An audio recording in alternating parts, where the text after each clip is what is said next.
que destacan en el estado de Hidalgo. Y hoy tenemos una entrevista que buscamos bastante por los tiempos de esta figura pública que ya van a conocer, y me refiero precisamente a nuestro amigo Eric Marte, que bueno, pues le agradecemos infinitamente que nos hayas concedido esta entrevista para Jacala Multimedia. Bienvenidos. Y bueno, pues desde aquí en principio le mando un saludo a la gente que sigue este programa, este noticiario.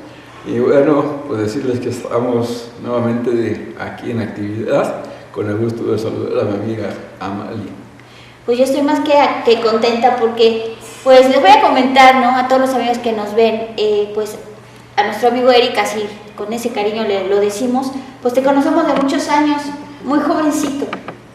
Yo recuerdo mucho al lado de tu padre, pues que dedicados a la música, que de verdad, pues le mandamos un saludo, por cierto, que siempre en Zimapán pues empezaron a destacar, pero ese es el primer recuerdo que tengo de ti. Sin embargo, pues eres un hombre joven, pero empezaste muy joven en la política.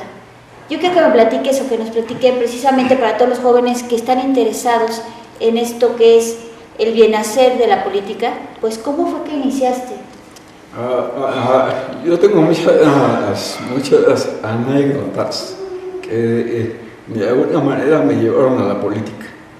Primero, pues empecé con un grupo de jóvenes que nos propusimos llevar a cabo diferentes actividades en beneficio de la comunidad.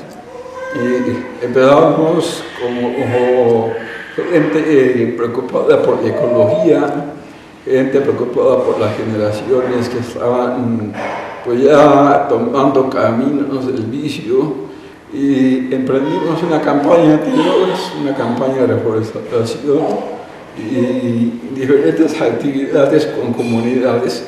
De ahí me invitan a ser presidente del Club de Leones, que era la parte juvenil, y bueno, como presidente del año, pues hicimos una tarea, la verdad, titánica, porque no solamente era Zimapán, sino abarcaba otros municipios como Talasquillo y Miquipan, toda la región.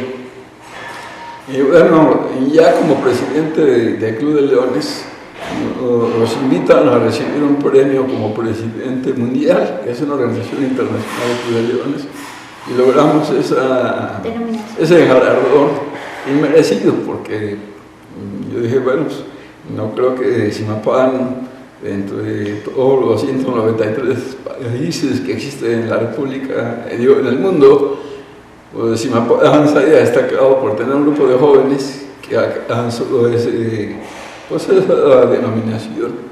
Y de ahí nos empiezan a invitar a diferentes actividades políticas. Estaba yo estudiando en Querétaro el medio superior, y me acuerdo que me llamó la atención y metí a una asamblea del partido político que en aquel entonces gobernaba, pues era el único partido, el PRI. Y en esa asamblea me tocó subir porque dado la participación, me das cuenta que el micrófono era abierto, y me subo y propongo una serie de ideas.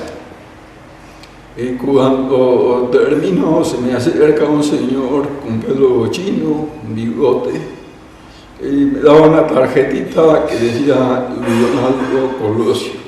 Y me dice, yo voy a ser presidente del PRI, ahorita soy oficial mayor, y me gustó mucho lo que comentaste, lo que describiste que necesita este partido para cambiar. Y me quedé con la tarjetita. Unos 4 meses después me fui a la Ciudad de México, a la aventura prácticamente, con la pura tarjetita, y dije, voy a pedir trabajo en la Ciudad de México, voy a continuar mis estudios allá, y dije, voy a buscar a esa persona. Y estuve como 4 semanas, todos los días, porque no me querían recibir. Me decían, no, pues, ¿cómo sé? No creo que le hayan dado la tarjeta. ¿Qué edad tenías? yo tenía entre 19 y 20, 19 años. 19 años. Ajá, 19 años. Y bueno, pues ahí, pero así que nunca me di por vencido. Ya así con esa, no sé si defecto, que soy muy insistente. Y bueno, finalmente un día llegué con muy buena suerte y lo alcancé a ver, iba yo llegando al estacionamiento. Alcancé a ver que bajó de la camioneta y me le acerqué. Mucha gente estaba alrededor. Me acuerdo que me jalaba la parte de atrás como para que no te acercaras. Para que no me acercara, pero de alguna manera llegué con él y digo, oye, ya me presenté, estuvimos en Querétaro se me dio esta tarjetita, le dijo que le había gustado una idea que planteé. Entonces, volverme a buscarlo, pero no me han dado la oportunidad. Y entonces me agarra el hombre y dice, sígueme, acompáñame. Pero no me soltó de ahí a su oficina. Y cuando llegamos a su oficina, le habló a unos colaboradores. Uno de ellos se llamaba Jesús Salazar Toledano y el otro se llamaba Alfonso Durazo. Alfonso Durazo ahorita es gobernador de Sonora, era secretario de Seguridad Pública con el presidente López Obrador, fue secretario particular de Vicente Fox y en aquel entonces era el secretario particular de Leonardo Colosio. Me quedo a trabajar, me contratan, el otro día luego llego, desarrollo las ideas que me encargaban y pues yo era de que me amanecía trabajando, como que me dio mucha pasión llevar a cabo esa idea y me iban encargando tareas hasta que me invitó a ser coordinador de análisis de su campaña política. Primero era presidente del PRI, luego secretario de Seguridad Social, y ahí nos envían a un grupo de jóvenes a preparar su proyecto por la posible designación como candidato. Y bueno, la historia con el PRI termina también cuando el 23 de marzo, ese día por la mañana platicamos, el 23 de marzo de 1994, platicamos unos minutitos, nos despedimos, en la noche nos enteramos de que le habían quitado la vida con un balazo. Y bueno, ahí se terminó mi participación en ese momento con el PRI. Yo decidí continuar con mi actividad empresarial, también como empresario empecé desde abajo. Con 0 centavos en la bolsa, solamente traía muchas ideas, muchos proyectos, lo único que me faltaba era dinero. Pero bueno, como empresario, de manera paralela, yo llevaba a cabo actividades sociales de ayuda a la comunidad, como empresario generaba empleos. Pues tuve la oportunidad de abrir una mina en el municipio de Pacula. Ahí generamos muchos empleos. Y luego de ahí me fui a otras minas, a Jacala, me acuerdo. Ese tema lo vamos a tocar. A Jacala me fui, y allá pues hubo un presidente municipal que no lo dejó trabajar, abrimos camino. Ahora vamos a hacer un pequeño lapso aquí. Les voy a platicar que tenemos el conocimiento con nuestro amigo Eric, porque en Jacala, ustedes lo saben, se fundó precisamente por las minas. Y en el barrio del Sabino, en un predio particular, de mi persona, con mis hermanos, pues tenemos ahí un mina y tocamos la puerta con Eric y muy amablemente dijo, yo le voy a entrar. Y así empezó una gran amistad con él. Ahora que nos cuentes lo que pasó, ¿por qué no se abrió esa mina? Nosotros invertimos como yo agarré y a donde me invitaban a invertir en minas, siempre iba con la esperanza de que iba a funcionar. Después descubrí que no todo lo que brilla es oro y que hay que caminar con pies de plomo y bueno, pues descubrimos que no todas las comunidades y municipios nos daban la misma facilidad. En Jacala nos dieron la facilidad al principio, pero cuando terminamos la obra del camino ahí en la comunidad que se llama Sabino. El Sabino, el camino del Sabino. Hicimos el camino, después nos enteramos que una persona lo facturó como obra del municipio, pero no quiero abundar mucho sobre eso. Pero el camino lo hiciste tú. El camino lo hice, y cuando íbamos a abrir la mina nos ponen un sello de clausura. Y ya tenía yo un proyecto en Tamaulipas, en Zacatecas, en muchos lugares. En algunos nos fue más o menos, en otros nos fue un poco mal. Y bueno, lo que aprendí en el camino, pues es que nunca perdimos. ¿A qué me refiero con esto? A que pues no siempre lo que se gana es dinero. Y a veces cuando se mete un proyecto, o ganas una contienda electoral o ganas una empresa. Y si no ganas en ese sentido, ganas una experiencia. Entonces, por eso dije, bueno, uno nunca pierde, ¿no? O ganas experiencia o ganas el objetivo. Y finalmente dejaste un bien en el municipio. Ajá, tuve la oportunidad de regresar a Jacala porque me pidieron apoyo para diferentes proyectos de obra pública. Y cuando tienen la oportunidad de salir hay que ayudar lo más que se puede. Yo no quise desaprovechar esa oportunidad. Regresé a Jacala cuando ya era yo diputado federal. Tuve la oportunidad de ser diputado federal en la 62 legislatura. Y pues ahí era muy insistente, tocaba puertas, gestionando recursos. Fueron muchos municipios a los que llevamos recursos, muchos municipios del estado de Hidalgo, alrededor de 60 municipios, a donde llevamos por lo menos una obra. Y uno de ellos fue Jacala, precisamente. Bueno, en Jacala fueron dos obras. Fue la remodelación o ampliación de la Casa de Cultura, que sigue funcionando, ustedes la pueden ver. Y la otra fue la Plaza del Huapango en la zona centro del municipio de Jacala de Ledesma, que desafortunadamente pues ya no existe. Es una obra inconclusa ahora porque no se pone de acuerdo nadie en qué se va a poner ahí. Un gobierno llega, otro se va. Y bueno, fue una obra que tú sí bajaste. Sí, pues ahí dejamos una semillita en Jacala con la cultura. Me interesó mucho apoyar proyectos de cultura, de educación, de salud, de pavimentación, unidad deportiva.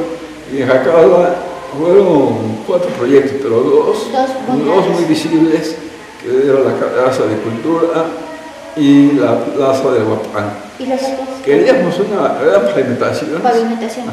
Queríamos llevar una obra que simbolizara culturalmente a Jacala. Jacala, pues es casi como el corazón del Huapango. Claro. Y para la gente que me lo pedía, me gustó la forma en que lo solicitaron. Y el presidente municipal de aquel entonces, creo que ya no vive, el profesor Claudio Salas. Me llevó los proyectos, dije, sí, estoy de acuerdo, vamos a hacer una plaza de Huapango. Yo le digo a la gente, no todo es cemento, no todo es plantación. Hay que invertirle a la cultura, hay que invertirle al deporte, a aquello que ayuda a desarrollar y a preservar nuestras raíces. Desafortunadamente después nos enteramos de que habían destruido la obra, que quisieron sustituirla por un mercado que seguramente lo necesita Jacala, pero Jacala tiene muchos kilómetros de extensión. Se pudo haber buscado otra alternativa. Y digo, al rato después del mercado a lo mejor van a querer construir un estacionamiento o un lugar para grafitis, en una obra negra abandonada. Eso es lo que puede ocurrir. Y yo deseo que en Jacala puedan retomar ese proyecto, y que si quitaron la Plaza de Huapango, que la pongan en otro lado, pero que definan qué se hace con los recursos. La gente tiene derecho a saber qué se hace con los recursos. Y las obras nunca deben de quedar a medias. Cuando las obras quedan a medias es que hubo corrupción, es que hubo mal diseño. es que hubo una mala planeación o alguna constructora no cumplió con su responsabilidad. Ahora le toca a la gente de acá investigar, exigir y hacer que se cumpla con ese proyecto. La verdad que cuesta mucho trabajo conseguir recursos.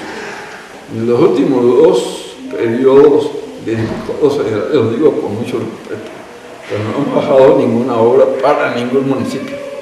Y yo a lo mejor soy como reclamo, pero los invito a que digan, aquí está mi lista, ya bajamos las obras, sin que se cuelguen de las obras del presidente de la República o del gobierno estatal. A ver, que digan que han gestionado, porque si bien la labor de un diputado federal es legislativa, claro, pero también uno representa a la gente que escuchamos, que se acerca, que dice, ayúdanos a conseguir un recurso para una escuela, una unidad deportiva, para un hospital, y lo menos que puede hacer uno es acompañarlos, ir a tocar la puerta, insistir y elaborar proyectos hasta que veamos que la obra se inicie.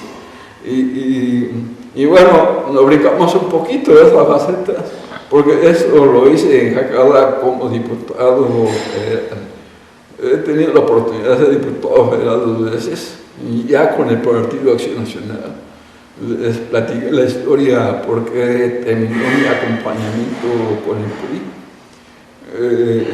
Pues yo venía de ser parte de un equipo en cuyo líder pues habían asesinado, que era Colosio. Ahora vemos su hijo que está continuando con un legado, ojalá que retome mucho de las ideas que traía su papá. Digo, es un apellido con mucho prestigio, porque en todas las ciudades grandes y en municipios existe cuando no es una calle o una avenida que se llama Colosio. Entonces significa una gran responsabilidad cuidar un apellido que logró un prestigio. Desafortunadamente no alcanzó el objetivo de llegar a la presidencia de la República, pero yo espero que alguien como su hijo continúe luchando por los ideales de Estado. Yo quisiera decirte algo. La formación que tú tienes es de ser un hombre pues que ha ido creciendo a base de mucho trabajo.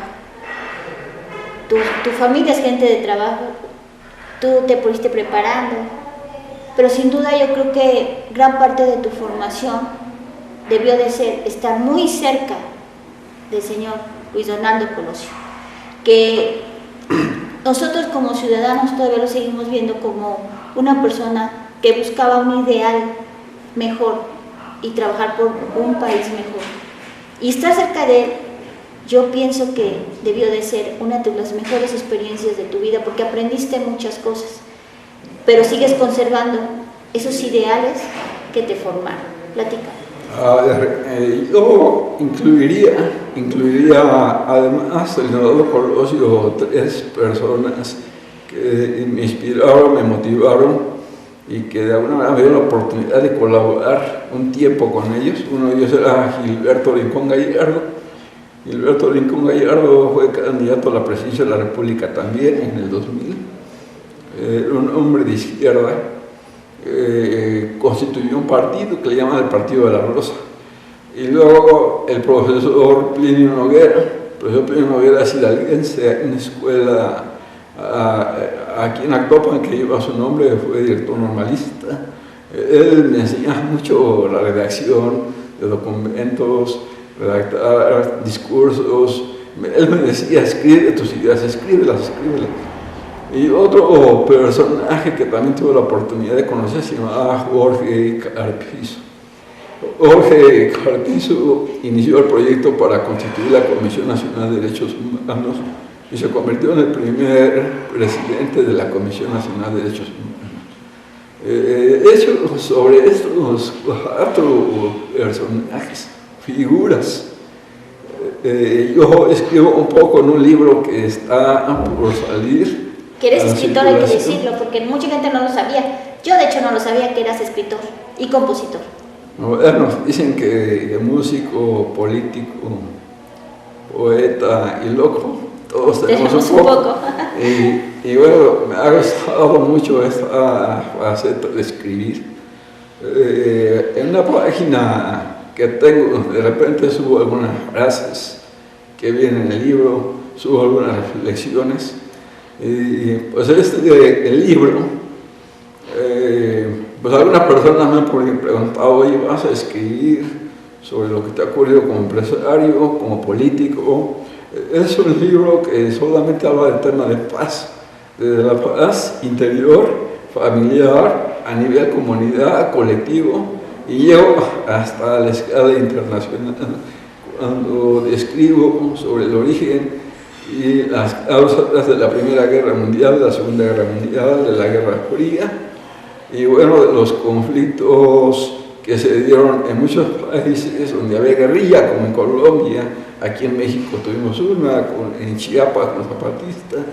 Y el libro contiene 40 temas que abarca para la juventud, para los adultos mayores, para la igualdad de género, para el emprendimiento. Es un libro también de autoayuda y de motivación que combina un poco de la experiencia que he tenido. Yo me he encontrado con muchos libros de motivación, pero después alguien me dijo, oye, cuando leas un libro de motivación, de superación o de autoayuda, primero chécale qué es lo que ha llevado a cabo esa persona, porque también te encuentras con escritores que te hablan sobre emprendimiento, ¿no? Pero nunca en su vida siquiera ha vendido un saldo. Y luego escuchábamos políticos que dicen, voy a generar empleos y no sé cómo desarrollar el país, pero nunca han emprendido en su propia casa, en su propia familia. Entonces, ¿cómo van a entender lo que sufre, lo que vive, lo que experimenta un emprendedor? Que es todo un laberinto para llegar a un objetivo, claro que sí. Lo que se vive, lo que se sufre. Y bueno, en este libro que se llama Tú eres la paz, describo por qué cada uno de nosotros es la paz y de qué manera la podemos ir construyendo. Hablo también de la reconciliación, del perdón. Hay gente que me dice, oye, y con lo que algunas personas, con esa maldad que te han hecho personas, ¿qué piensas hacer? Y piensan que mi respuesta va a ser de ataque, de agresión, de reclamo, y no. La verdad es que yo quiero comprender a esa gente que debe tener una razón. Lo único que deseo es que mañana sean mejores personas y que ojalá que esa travesura que me hicieron, esa maldad que me hicieron, los convierta en mejores personas. Y porque la vida nos da la oportunidad, y esa oportunidad de encontrarse con la población, con la gente y verlos con la mirada de frente es muy bonita. Entonces, yo invito aquí a esa gente a que exploren, que en el fondo seguramente hay sentimientos bonitos, que a lo mejor les hicieron un daño, a lo mejor les pusieron el pie en algún momento de su vida y lo quieren desquitar en una publicación, en una acusación, en señalar a alguien indebidamente. Yo lo que le digo, que ahora tengo la seguridad que Diosito los va a perdonar. Su conciencia, no sé, pero por mi parte yo no guardo rencor hacia nadie. No, yo no tengo dónde almacenar odios, rencores. Me sorprende de gente que a veces se expresa con mucho odio, con mucho resentimiento, y lo transmite en una publicación y con lo que comenta y busca dañar. Yo en este libro retomo ese tema de cómo poder romper la cadena de las venganzas.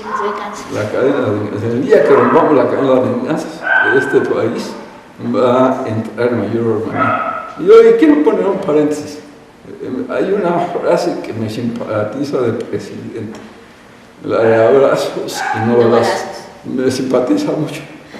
Sin embargo, me gustaría, yo le reconocería más al presidente si esa frase la llevara a cabo, que no queden más en un discurso, porque no puede haber abrazos para los que se dedican al crimen organizado y balazos para los periodistas que piensan diferente.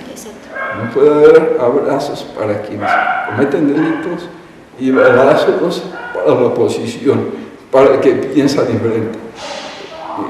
Seguramente que en algún momento de su vida el presidente, y espero que sea como presidente, reflexione sobre ese punto, porque ciertamente el objetivo número uno que debe tener cualquier gobierno es la paz.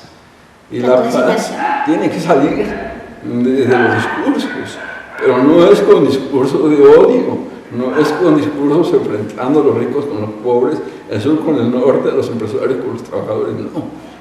Se tiene que armonizar y uno tiene que ser receptivo y aprender a escuchar. Cuando hay una crítica, hay que tomar lo mejor de esa crítica, no tomarlo como un ataque. Y hay otras ideas que me simpatizan del presidente, pero que yo esperaría que realmente fuera congruente. El tema de la democracia es muy extenso y ahí el presidente tiene que ser muy cuidadoso con lo que propone, porque tenemos que cuidar al Instituto Electoral para que sea el órgano neutral que regule la participación política y no que esté sometido a un movimiento. Entonces, eso es lo que les puedo decir en relación. Esto vino de... el origen tuvo el resumen sobre lo que contiene el libro Tú eres la paz. Eric, tú eres un hombre, te lo digo porque platicamos con mucha gente, muy respetado incluso por la clase política. Y yo creo que un gran avance que se logró en el municipio de donde tú eres originario, en Zimapán Hidalgo, que de verdad a mí me da mucho gusto porque cada vez que vamos a Zimapán vemos mucho movimiento, vemos actividades, vemos que están procurando la cultura, el turismo, y me refiero a la denominación de pueblo mágico que se realizó durante tu gobierno municipal, porque fuiste presidente municipal en ese momento. La verdad, pues es un ensueño, quisiéramos que en la Sierra Gorda tuviéramos esas oportunidades, y vimos que fue un tema en el que luchaste mucho, porque de entrada lograste conciliar los intereses de mucha gente, llegar a muy buenos acuerdos, por ejemplo con los comerciantes, para que se aplicaran en determinados lugares, para tener un orden y lograr esta denominación. Lo que vivimos en esa denominación de pueblo mágico no fue tan sencillo. La competencia era con cientos de municipios que se inscribieron, de los cuales quedaron solamente 130, y de ahí digamos que a la semifinal pasaron 50 y a la final otros 20 y tantos. De hecho, aquí en Hidalgo competimos. La competencia de los municipios que iban a la final estaba el municipio de Gobernador, Omar Fayad. Sí. Y digo, él lo reconoce, ¿no? Pues que ganamos a la buena la denominación de ese año. Yo considero que hay muchos municipios de Hidalgo que también merecen una oportunidad de tener algún galardón que les ayude a crecer económicamente. Yo vi en el turismo, a pesar de que me dedico a la minería, y Zimapán es un municipio con vocación minera, yo identifiqué una urgente necesidad, una alternativa para la economía del municipio. Y me acuerdo que había gente que decía, no, ¿cómo vas a lograr? Estás loco. A Zimapán le falta mucho, ¿no? Sí, le digo, sí le falta, pero vamos a competir por lo que tiene, no por lo que le falta. Le falta, es cuestión de perspectivas. Siempre va a haber algo que le falte. A Venecia le falta que controlen el nivel del agua, que es, si encontramos aquí a Cancún le falta un detector de tsunamis. Si nos vamos por el lado negativo, vamos a ver o el vaso de agua medio lleno o medio vacío, o depende de la visión, la perspectiva que uno le quiera dar. Y así nos fuimos hasta lograr la denominación, ¿no? Y eso es algo que se le queda al municipio de Zimapán. Yo regreso con mucha emoción a comunidades, a colonias, ando caminando en el mercado, y se siente bonito que la gente se acerque, se acuerde de ti, que los niños te saluden, que los adultos mayores te abracen. Y en redes muy buenos comentarios, muchos seguidores. La gente te quiere. Bueno, muy bien, estamos preparados para la gente que nos quiere y la gente que todavía no, que todavía no, porque yo sé que algún día van a querer, ¿sí? Que todavía no, y los entiendo, ¿no? O sea, decía un personaje, un ideólogo del PAN, que ningún bien que hagas debe de quedar impune. ¿Qué quiere decir? Así construyas el monumento o la octava maravilla del mundo, no te debe de escapar una crítica.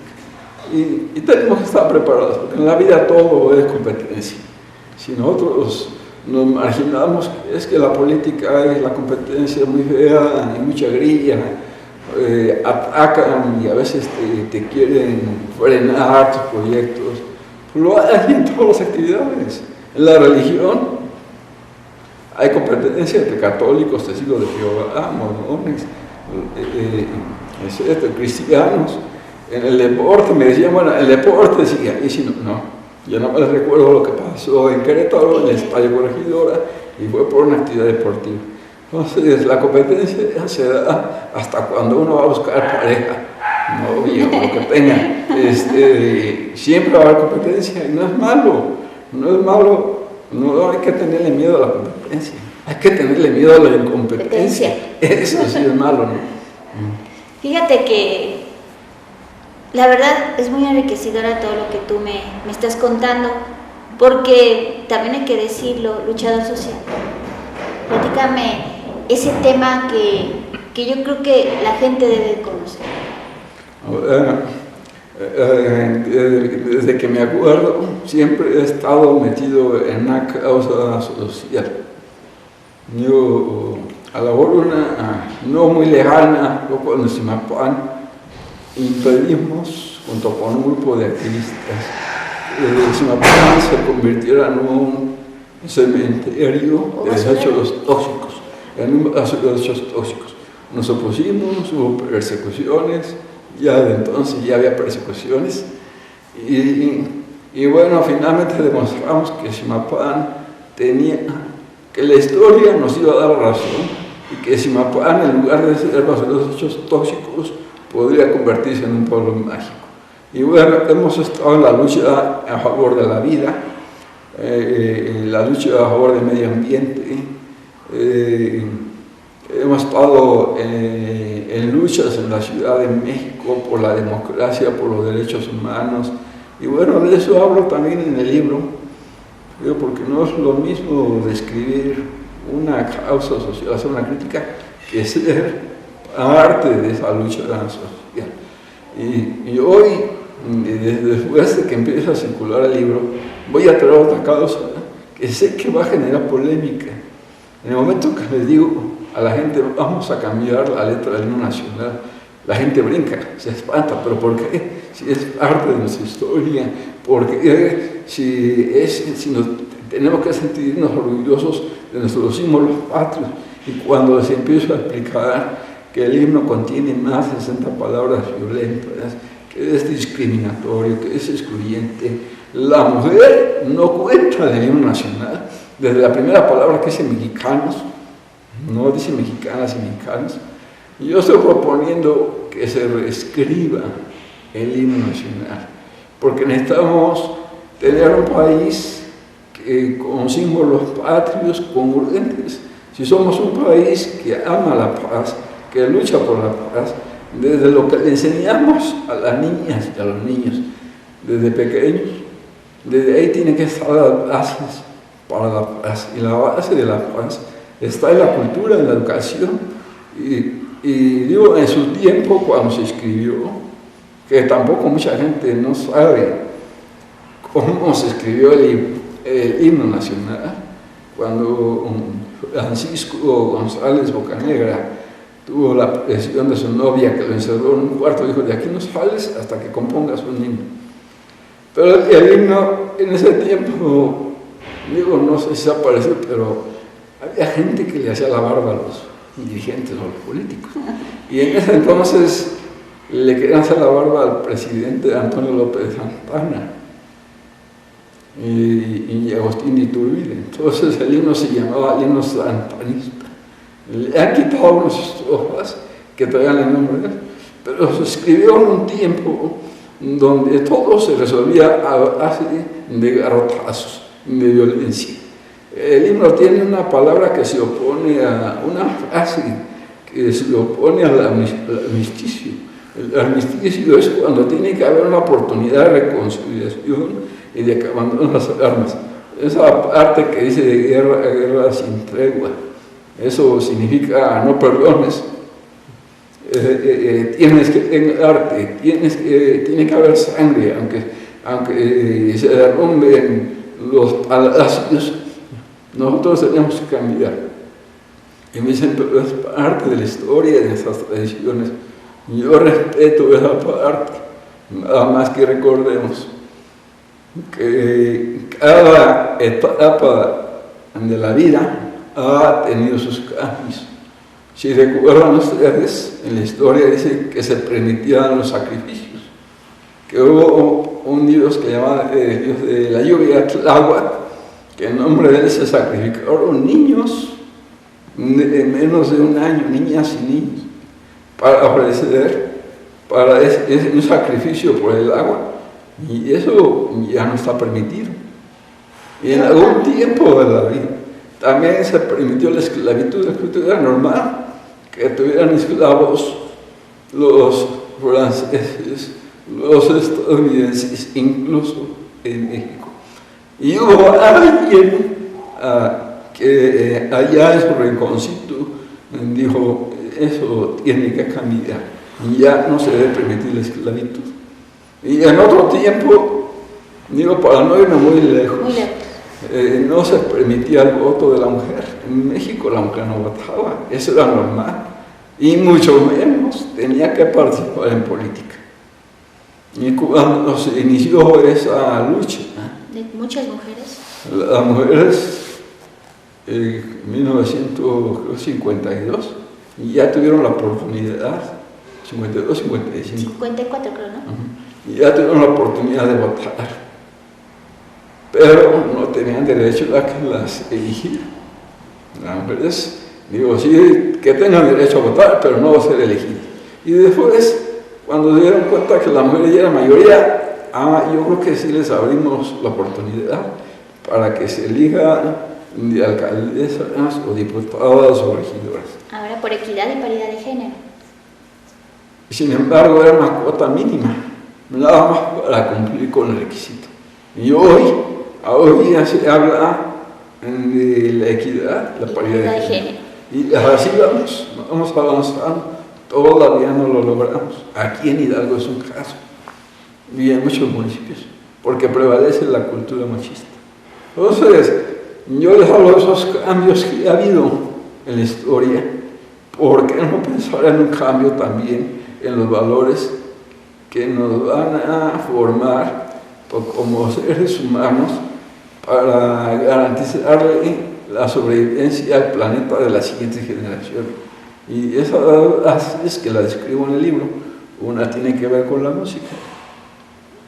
Cuando hablo de la música, hablo del himno nacional. La mayoría de los países tienen un himno. Si los 193 países que reconoce la ONU, solamente hay uno que no tiene letra, que es el de España. Y el más bonito musicalmente es el de Francia, la Marsellesa. Y el segundo creo que es el de Y el segundo, musicalmente hablando, es el de México. Sin embargo, ahorita hay una tendencia internacional, en Canadá ya lo hicieron, en Alemania están empezando, para que las letras de los himnos promuevan la paz, para que la letra de los himnos incluyan también a la mujer, que no promuevan la discriminación. Y pues en México tampoco nos podemos quedar atrás. Y yo voy a presentar los argumentos al hablar de luchas sociales, pues es una de las que voy a empezar. A lo mejor empiezo con una persona que me apoye, pero mañana podría ser 5 y tal vez en un año podría ser 1 millón, porque me piden 1 millón de firmas. Yo ya mandé la iniciativa al presidente, a la Cámara de Senadores, y me dicen,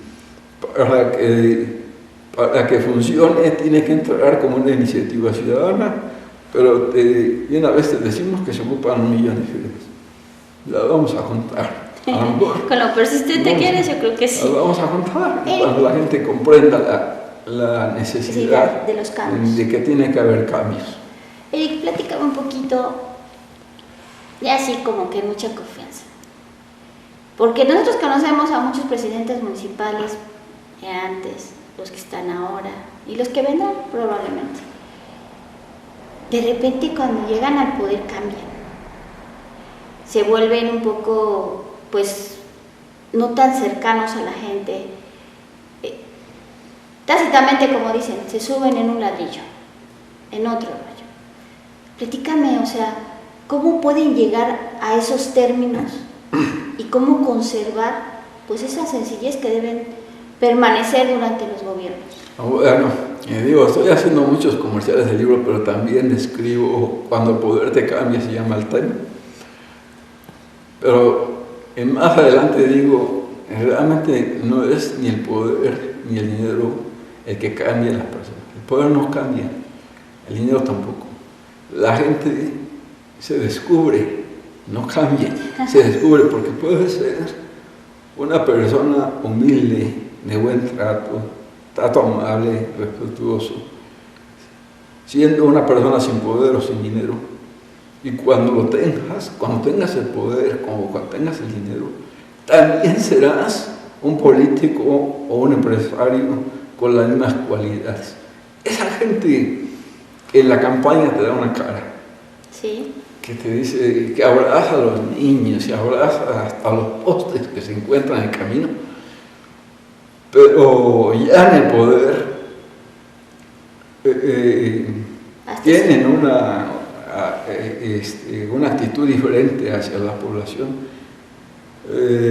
Es un mal que se tiene que erradicar. Desafortunadamente, ese tipo de personas son las que han desprestigiado la política, son las que desprestigian el poder, porque pierden la vista, pierden el oír, se vuelven ciegos, sordos y descorazonados. Ciegos porque ya no ven a la gente, sordos porque ya no les escuchan, descorazonados porque no se tientan el corazón para entender a la gente. Entonces, eso es algo de lo que también hablo en el libro. Y pongo ejemplos de personajes a nivel mundial que han trascendido por la actitud humilde que han tenido, como la Madre Teresa de Calcuta, como Mahatma Gandhi, recientemente con el presidente Pepe Mujica en Uruguay, y Nelson Mandela, en fin, la mayoría de ellos ganadores del Premio Nobel de la Paz. Y ese ejemplo de sencillez, de humildad, incluso lo tenemos con los empresarios, como Bill Gates, que tiene una fundación que lleva el nombre de su esposa y él, Marisa, como Steve Jobs, que son gente que sabe el valor de la humildad, de la sencillez, y en la política desafortunadamente llega a pasar eso. Por eso a veces la gente se desencanta de los políticos y piensa que todos somos iguales. Pero no todos son iguales. Pero no, afortunadamente, toco madera, no todos somos iguales. ¿Qué le dirías o cómo ves? Porque a lo largo y ancho nosotros vemos a muchos líderes muy jóvenes que están desencantados muchas veces de los partidos en los que han trabajado, pero que siguen con ideales, pero lo hacen de manera muy particular.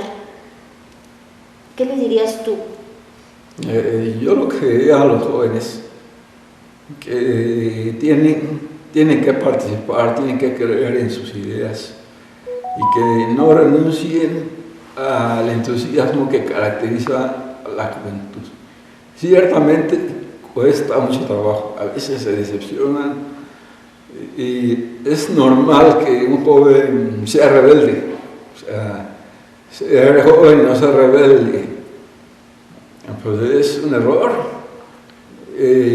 porque los jóvenes cuestionan, los jóvenes se preguntan el por qué. Tenemos ahorita en dos generaciones de los silenios y de los milenios, que los milenios concretamente los han llevado a un concepto de jóvenes que están muy pegados a las redes sociales, dependiendo todo momento de las redes sociales. Todo es tendencia para ellos, son influenciados por la tendencia. Y ciertamente esa manera de comunicarse los ha llevado a explorar temas en todo el mundo. Lo que no se ha podido descubrir en las redes sociales es cómo mejorar los lazos afectivos con la familia. ¿Ves? Yo veo grupos de jóvenes que están todos en una mesa, están 5 jóvenes y todos están pegados en el teléfono, incluso comunicándose entre ellos en sus grupos. Entonces, en la juventud está un potencial muy grande para cambiar el país. Desafortunadamente. ¿Hay los espacios para los jóvenes? Porque también hay que saberlo. ¿Hay esos espacios? No hay los suficientes espacios, porque el joven es incomprendido. Porque los jóvenes cuando salen de la universidad buscan un empleo y ahí se decepcionan. Dicen, yo estudié 4 años, 5 años y yo resulta que tengo que hacer mi maestría porque no hay tantas oportunidades y muchas empresas te ponen requisitos, ocupo gente con experiencia, pero que tenga esta edad. ¿Y cómo van a tener experiencia si no le damos la oportunidad? ¿Y en la política? Y en la política también, porque a veces los utilizan solamente para llevar propaganda, para andar de brigadistas, para ir al frente en las porras. Hay muchos países donde han descubierto que el potencial de los jóvenes puede llevar a un cambio a nivel nacional.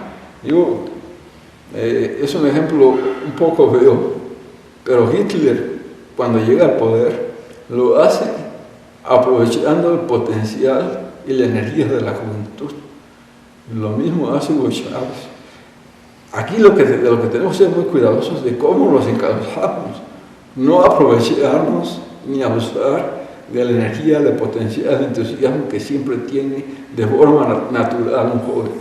Necesitamos que se abran más los espacios, pero no solamente por ley, sino por comisión, porque en la juventud hay ideas renovadas. Menos viciadas. En la juventud hay menos malicia, la juventud cree a veces, pero también así como cree, también se decepciona.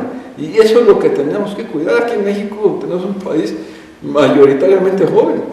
Y si los jóvenes dicen, nos vamos a poner de acuerdo, ahora nosotros ponemos al gobernador, presidente de la República, los jóvenes lo deciden, si se unen y si se animan, porque realmente tienen tanto las ideas y la energía para cumplirlo. Hay que oír eso. Eric, pues muy agradecida con la entrevista que nos has brindado. Y antes de ya terminar, yo te voy a cuestionar. ¿Qué ha sido lo más difícil que viviste como político ejerciendo la gobernanza y de manera personal? ¿Qué ha sido lo más difícil a lo que te has enfrentado?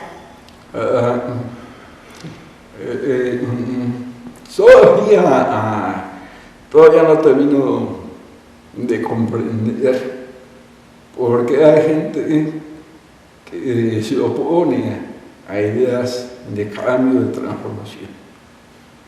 Y siento que aún necesitamos trabajar mucho en la colectividad, disminuir los niveles de envidia que se dan en la política. La envidia no es otra cosa más que una admiración reprimida. Ese es el significado, que una persona al reprimir su admiración, busca el camino a ver cómo ataco, cómo lo cuestiono, cómo lo descalifico, cómo le pongo el pie. Esa mal llamada cultura de los cangrejos, donde quiere salir alguien y el cangrejo de abajo le jala la pata para que no suba, pues también lo pongo en el ejemplo de la rana que cayó al pozo y las ranitas alrededor le decían: ya te vas a morir, ya no luches por salir, y adiós, y la despedían y le deseaban o le decían que ya estaba perdida. La rana que estaba en el pozo logró salir. Lo que no sabían es que la rana era sorda y la rana pensó que le estaban echando porras y al no escuchar los ataques salió adelante. Entonces, yo lo que le digo a la gente, cuando les echen tierra, aprovechen esa tierra para subirse, no para quedarse enterrados. Entonces, la vida da muchas vueltas. Hay todas las cosas que llegan a pasar, no son para siempre, ni las buenas ni las malas. Y mientras uno crea en lo que uno hace y luche y no se dé uno por vencido, va a aparecer una lucecita de esperanza, va a aparecer una lucecita que dice que tienes otra oportunidad, y tan solo con un día más de vida ya significa una gran oportunidad. Y creo que mientras haya vida hay esperanza. Entonces, para mí lo más difícil en la política pues es la falta de solidaridad que existe entre las diferentes fuerzas políticas. Hay tiempos para competir electoralmente, pero una vez que llega un gobernante, tenemos que unirnos para que ese gobernante le vaya bien, con ideas, colaborando. Ajá. Me decía un amigo: hay tiempos para competir y tiempos para construir. Yo diría que lo más terrible que he visto en la política es cuando le quitan la vida a tu líder. Fue muy duro para ti eso. Para mí fue un impacto muy fuerte. Cuando compites en una elección, no tanto, porque te deja un aprendizaje. Cuando la oposición, los adversarios, se tienen que apoyar en mentiras para tratar de pagarte. Y la verdad es que no se necesita, para brillar no se necesita pagar la luz de nadie. O sea, uno brilla por sus ideas, por sus acciones, por los resultados. Y bueno, tal vez por eso logramos muchos consensos. Cuando estuve como presidente municipal, cuando estuve como diputado federal, las iniciativas que propuse fueron las que tuvieron mayor respaldo de todos los grupos políticos. Yo la experiencia la viví en la Cámara de Diputados, en la primera iniciativa que propuse. Nunca lo hice atacando a ningún partido político. Tomé la descripción de la mejor cualidad que tiene cada partido político. Y cuando terminé el discurso, me acuerdo que se levantaron todos. Y te aplaudieron. Y aplaudieron mucho tiempo. Y de ahí, pues logramos abrir puertas con todos ellos. Y las demás iniciativas, la mayoría lograron tener respaldo, como la ley para las energías limpias, como la ley de cooperativa y economía social, como la ley de salud. Y creo que lo más duro como político pues es cuando te enfrentas a la discriminación. Yo en la política estaba acostumbrado y todavía prevalece esa práctica de que tienes que llegar a un cargo si llegas recomendado con un padrino o por ahí una palanca, como dicen. Cuando te enfrentas a la discriminación, tienes que decidir, a ver, o me victimizo o lucho para demostrar que yo también puedo. Entonces, hay quienes se quedan en el grado de me victimizo y por esto de mí y me están excluyendo. No, mejor demuestra que tienes madera, que tienes ideas, que tienes ganas, que tienes fuerza. Y yo cuando llegué a la Cámara, había gente que me dice, ¿qué va a hacer un tartamudo aquí en la Cámara de Diputados? ¿Por qué te eligieron a ti? Si luego no se entiende. Bueno, digo, muy simple, digo, los mejores discursos pues no son aquellos discursos tan elaborados y preparados donde no comunican la idea en que sale de aquí. Los mejores discursos son los que salen del corazón.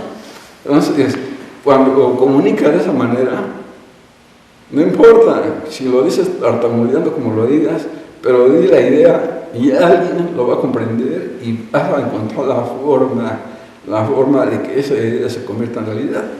Y lo digo porque hay gente que dice, es que tengo discapacidad, no hay discapacidad más dañina que la de la mente.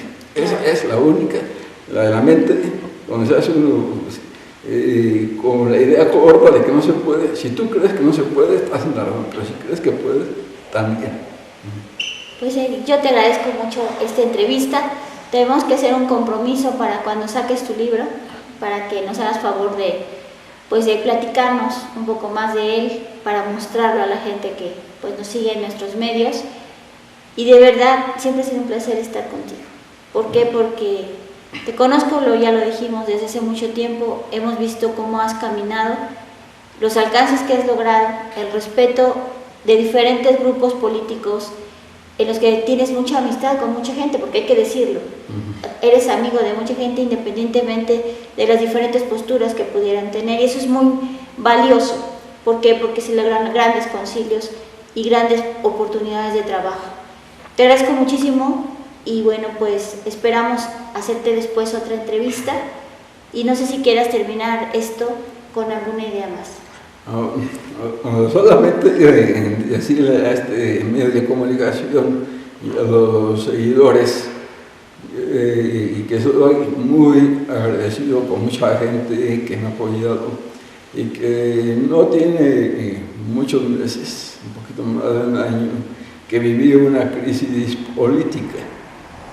Y les digo que descubrí algo en esa crisis política. Descubrí que tengo muchas amigas y amigos y descubrí que la vida te puede dar otra oportunidad y que hay que aprender de cada trancazo, de cada golpe. No hay golpe que no te enseñe en la vida.